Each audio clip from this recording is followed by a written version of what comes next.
bakit? Anong kailangan mo? Kailan ba kayo lalabas ni Elvin para mangalap? Bakit? Gusto mo na naman sumama? Baka pwede mo kayo pagpaalam kay ina't ama. Ano ka ba naman, Dwarfina? Tigilan mo nakakapangarap na makakalabas ka.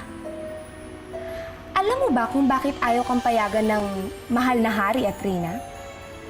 Dahil wala silang tiwala sa'yo. Kasi hanggang ngayon, isa ka pa rin walang silbing prinsesa sa kahariang ito. Gwendina!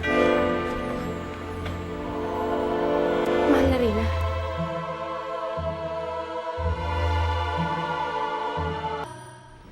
Anong sinabi mo kay Dwarfina? Pasensya na po. Camila, dalhin mo muna si Dwarfina sa kwarto niya. Gwendina, galit ka ba kay Dwarfina? Hindi po, mahal na reyna. Nagpupumilit po kasi si Dwarfina na sumama sa susunod naming pangangalap. Sinabi ko lang po yun para hindi na po siya sumama. Iniisip ko lang po kayo na mahal na hari. Para wag na po kayong mag-alala. Alam mo, Gwendina, matagal na panahon na rin ang nakalipas mula nang malayo ka sa inang at itang mo. Matanda ka na.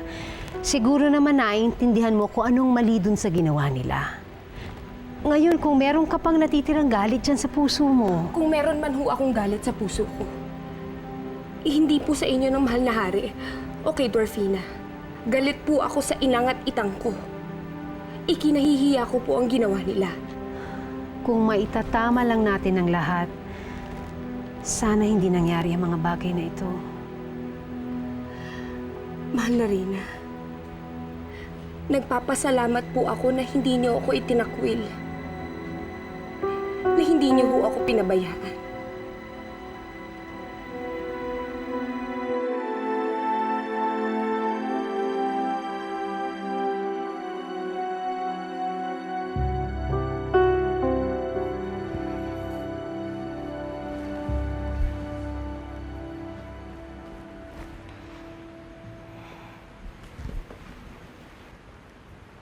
Hindi ka ba talaga galit kay Dwarfina? Gusto mo malaman ng totoo? Oo naman. Hindi ka magsusumbong kahit kanino? Depende. Ang lagay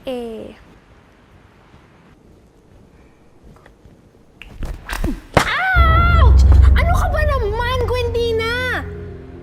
Alam mo naman kung kanino ko kampi, di ba sa'yo lang? Mabuti.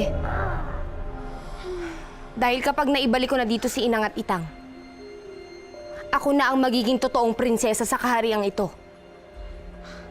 Eh bakit? Prinsesa ka pa rin naman, di ba? Akin na.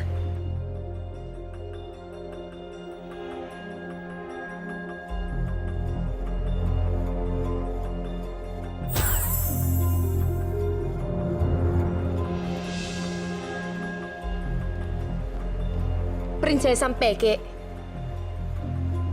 Alam mo, matagal na ako naghahanap ng paraan para malaman ko kung ano talaga nangyari kay Inang at Itang.